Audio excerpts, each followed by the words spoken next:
Halo family, berjumpa lagi dengan saya Eko Yes di channel YouTube saya Eko Yes Art.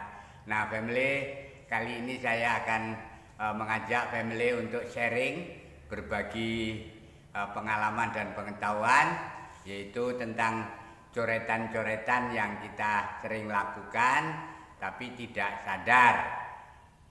Mempunyai makna itu sebenarnya, misalnya coretan-coretan yang sifatnya geometris. Oke.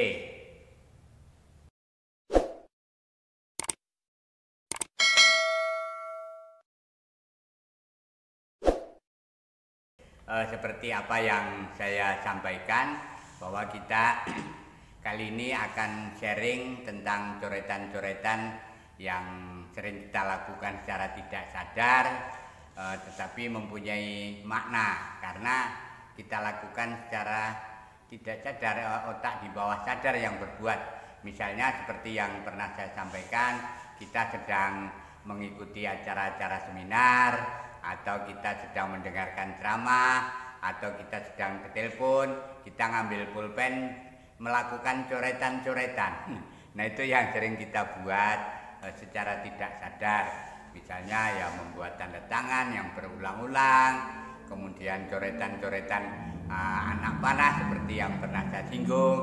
Nah family, kali ini saya akan berbagi coretan yang sering kita lakukan, yaitu ada orang-orang yang sering membuat coretan-coretan berbentuk geometris, misalnya kotak-kotak. Nah kotak-kotak itu diulang-ulang, buat kotak-kotak diulang-ulang. Kemudian segitiga, bentuk segitiga yang sifatnya geometris, kemudian 4 persegi panjang, dan itulah apa yang dilakukan oleh orang-orang yang sering membuat kotak-kotak, coretan kotak-kotak itu yang dilakukan secara tidak sadar.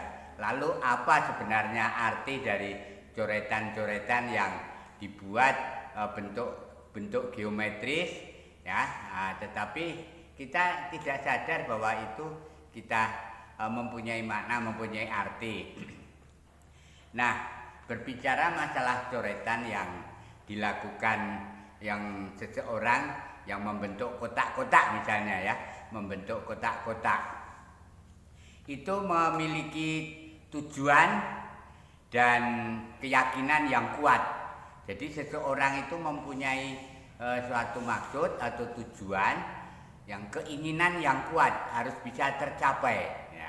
Kan kotak-kotak itu sudah satu pasti, ya, sudah satu kepastian. Jadi keinginan yang kuat. Seseorang itu kalau mempunyai keinginan itu sangat kuat sekali. Itu maksud dari coretan-coretan yang berbentuk kotak. Nah juga sering mengungkapkan kepada orang lain, ya, bahwa sebenarnya juga orang-orang yang mempunyai keinginan yang kuat itu boleh bisa dikatakan adalah orang yang keras kepala, ya, suka ngotot, ya, itu kalau bahasa yang gurunya itu suka ngeyel, ya. Jadi kalau kita perhatikan misalnya ada teman, ya, kita ajak ngobrol, bisa kita pancing, kita lihat apa yang tersembunyi di dalam dirinya, itu bisa kita pancing. Kita ajak ngobrol, secara tidak sadar kita beri kertas kosong, kemudian kita beri pulpen atau pensil, mari kita sambil coret-coret itu. Nah, kita ingin mengetahui apa sebenarnya yang ada di dalam hatinya. Kita lihat saja, atau kepribadian orang tersebut. Nah, ada yang membuat, kemudian secara spontan dia sambil diajak ngobrol itu membuat bentuk lingkaran-lingkaran, yaitu orang kalau bentuk lingkaran itu kan menandakan bahwa orang ini banyak berpengaruh orang lain, ya, orang lain itu tidak terlalu banyak mempengaruhi dirinya, ya. Sekarang misalnya membuat coretan-coretan kotak-kotak, ya, dibuat secara tidak sadar. Nah itu seperti yang saya katakan tadi, bahwa orang yang memiliki tujuan yang sangat kuat. Nah, tujuan kuat dan sangat boleh dikatakan adalah mempunyai sifat keras kepala. Orangnya ini suka ngotot. Coba bisa kita lakukan. Misalnya kita ngobrol kepada teman-teman yang sering diberikan pengertian atau diajak ngobrol itu tidak mau tahu. Pokoknya dia mau menangnya sendiri. Nah, bisa kita tes, kita lakukan, diajak ngobrol sama. Apa yang dibuat? Garisnya itu pasti bentuk-bentuk geometris. Nah, itu menandakan bahwa orang itu sedang dalam keadaan yang mempunyai karakter suka ngotot gitu. Nah, itulah family kotak-kotak yang dibuat. Atau misalnya bentuk-bentuk berlian. Berlian itu kan juga bentuknya geometris ya. Nah, berlian itu kan sesuatu yang cerah itu keras kepala, itu yang keras kepala, orang yang semacam itu. Nah, kemudian juga menyinggung masalah tokoh-tokoh yang sangat kuat. Tapi pada prinsipnya orang yang membuat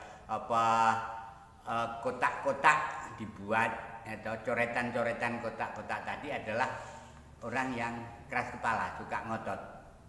Ya, seperti yang saya sampaikan tadi, bisa kita buktikan. Oke, family, itulah ya. Coretan-coretan yang membentuk geometris atau kotak-kotak. Nah, menandakan bahwa orang itu adalah keras kepala. Baik, family. Selanjutnya misalnya ada seseorang yang secara tidak sadar membuat coretan-coretan. Misalnya coretan silang. Nah, masih coretan silang ini. Nah, coretan silang yang dilakukan oleh seseorang yang secara tidak sadar tadi mempunyai arti bahwa orang ini merasa bersalah karena ada sesuatu. Jadi merasa bersalah atas sesuatu yang dia perbuat sebelumnya. Nah, jadi menyalahkan dirinya sendiri. Membuat coretan-coretan, ada kan coretan tanda silang gini. Nah, itu tanda silang yang dilakukan berulang-ulang, menyalahkan dirinya sendiri.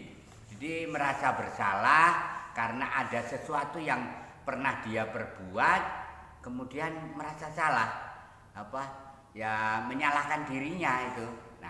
Nah itulah family coretan mengenai bentuk-bentuk silang. Itu orang yang merasa dirinya itu salah itu. Nah, sekarang ada lagi coretan-coretan yang dilakukan secara tidak sadar, yaitu membuat rumah-rumah kecil. Ya, bentuk rumah gitu ya, bentuk rumah itu, dan bentuknya kan rumah itu juga seperti saya katakan tadi, kotak-kotak, itu kan ada bentuk kotaknya. Nah, itu mempunyai arti ya bahwa orang yang bersangkutan itu cinta terhadap keteraturan. Nah, jadi dia selalu dengan keteraturan. Misalnya mencintai dengan hal-hal yang selalu teratur, ya, tapi tidak semrawut. Dia tidak suka dengan hal-hal yang sifatnya semrawut, hal yang teratur. Ya, yang teratur itu biasanya dilakukan oleh pada waktu ya secara tidak sadar dia membuat coretan, itu membuat bentuk-bentuk gambar rumah. Nah, orang coba perhatikan orang-orang yang sering membuat coretan gambar-gambar rumah itu adalah orang-orang yang menyintai keteraturan, ya, teraturan. Jadi ada tahapan-tahapan yang teratur, yang tidak semrawut. Jadi segala sesuatunya itu pasti direncanakan segala hal itu sebelumnya dirancang dulu. Ya. Nah, bukan kita berbuat lalu nanti hasilnya nanti, ya itu orang berbeda lagi, semacam itu coretan yang dilakukan. Tapi kalau orang yang sering membuat coretan rumah-rumah kecil, itu adalah orang yang mencintai, merencanakan sesuatu sebelum dia berbuat. Tahu persis ya apa yang akan diinginkan, itu mengetahui persis ya, karena direncanakan. Nah itulah family coretan-coretan seperti yang saya sampaikan tadi mempunyai makna. Saya memang pada channel saya YouTube di Eko Yes Art ini juga menyinggung masalah-masalah yang berkaitan dengan coretan-coretan yang kita lakukan secara tidak sadar, karena kadang-kadang kita mengetahui bahwa ini kita lakukan tidak sadar tapi mempunyai makna. Nah itu kan, dan jarang di-sharingkan oleh teman-teman yang lain. Oleh karena itu saya mencoba untuk memberikan sedikit berbagi pengalaman. Ya, seperti saya katakan tadi, kita pada kali ini menyinggung masalah coretan-coretan yang sifatnya geometris ya. Geometris, kemudian coretan silang, kemudian coretan-coretan membuat gambar-gambar rumah-rumah kecil. Ya, seperti apa yang saya sampaikan tadi, maknanya semacam itu tadi. Nah, kita akan lanjutkan lagi pada sharing berikutnya atau pada video kita yang lain. Oke, kita sampai di sini dulu. Kita berjumpa pada kesempatan yang lain. Oke.